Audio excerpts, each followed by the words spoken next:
Well, it's getting to be a sunny day today. It's warmed up a lot. It might even be, it could be even, I don't think it's 60, but it might be 60 degrees. With the sun shining on you, probably is. So anyhow, a nice, beautiful day. I'm just taking a midday walk and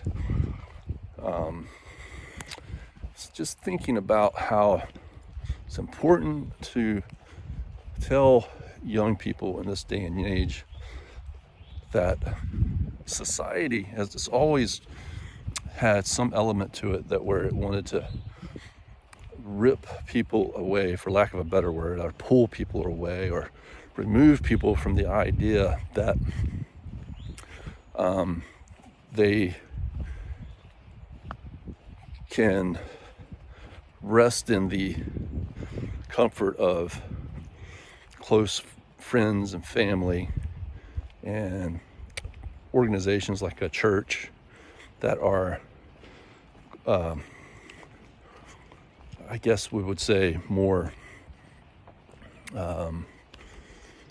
concerned, or should be more concerned with our well-being than with certain other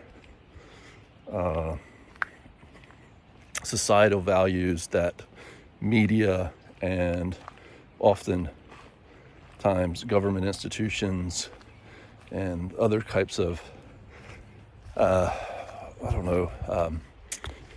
influential people want to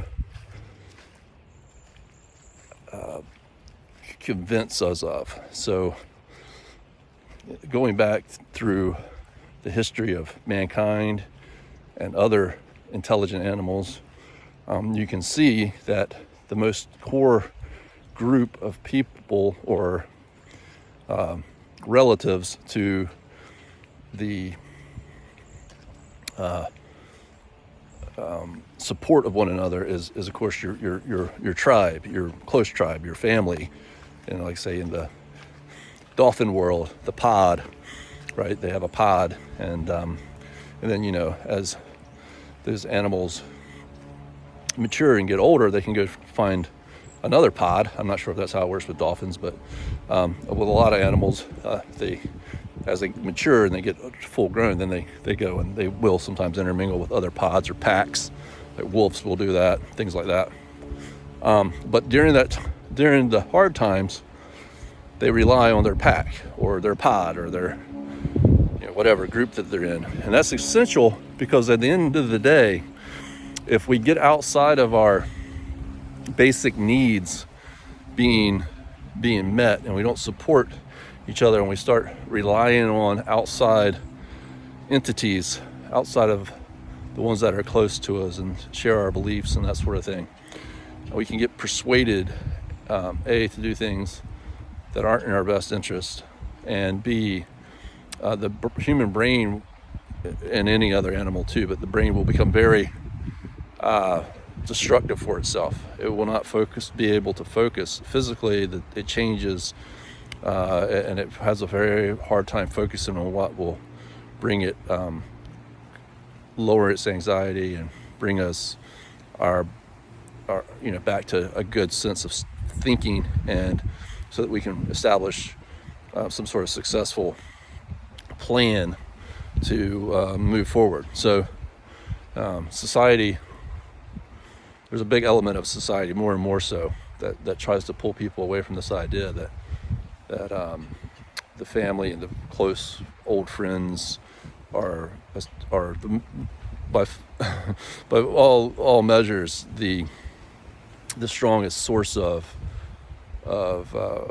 it's important for, there's nothing wrong with family and friends and churches and whatever supporting one another. That's very much part of the nature of being alive. Whether you're a dolphin, they don't have churches, but they have pods, and they teach each other how to hunt and that sort of thing, and they'll even, to the best of their ability, take care of each other when they're hurt. And that's very just fundamental.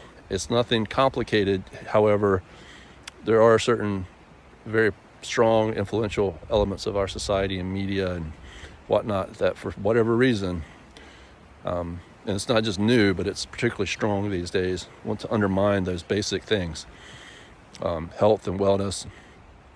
There's just a lot of that. The most fundamental things are, what we eat, the roof over our heads, the people around us, exercise, connecting with nature, focusing on the spiritual and the more important things and less on the material. Those things are just very, very fundamental to establishing a sound thinking and a healthy mind, so we can do good things in life. If you look at adversity, can push us in good directions. Adversity is not a terrible thing, but adversity has to be balanced with basic needs being taken care of. Anyhow, I probably have a better way of saying all of that, but it's just a very important concept, and you're a smart young lady, so I think you can take those things and build upon them. You can study and read and learn about the physical and the mental and the combination of the two, and then the spiritual. And the spiritual is a little more what we would call a less material aspect of things. I mean, a lot of mental is just the way the brain functions itself, so it's very important to study the brain. And then, of course, our overall physical health, our body, still kind of the brain, but there's a less the non-nervous system part of our health and how those are connected, and then how our sense of awareness and consciousness builds into this idea of purpose and spirituality and those sorts of things. And then passing on life to the next generation, which is more than just having babies. That's educating and teaching the next generation. And higher intelligent animals, not just humans, all have to do that, or else you can't survive. So fundamental to survival is not just shelter and water and food and oxygen. It's also, for higher intelligent animals and humans, education. And what I mean by that is, I don't necessarily mean, although it can be part of it, certainly, the formal education in schools, but the very early education, the love and attention that your parents give, or caregivers give to the young, and what they teach during those early parts of life, and then all the way up through all of life. So we should still be teaching, passing on knowledge and information to each generation.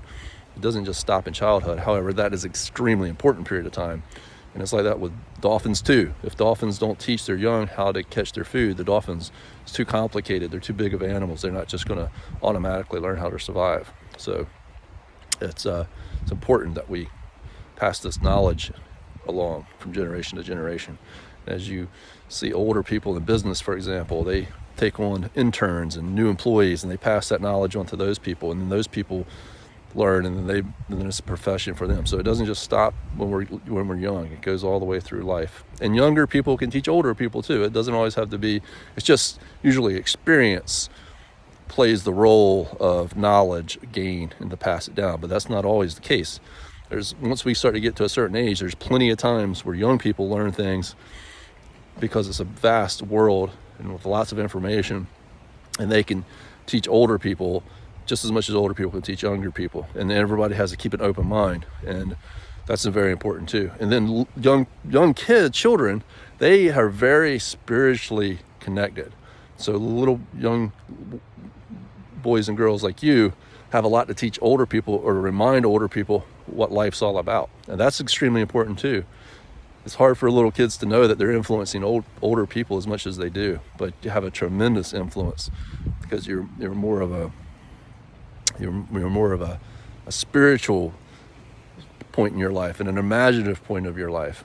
So you have big imaginations, and you see all the good in things, and you can pass that up. And it's an important thing to have that connection between all human beings at different phases in life and different places in life.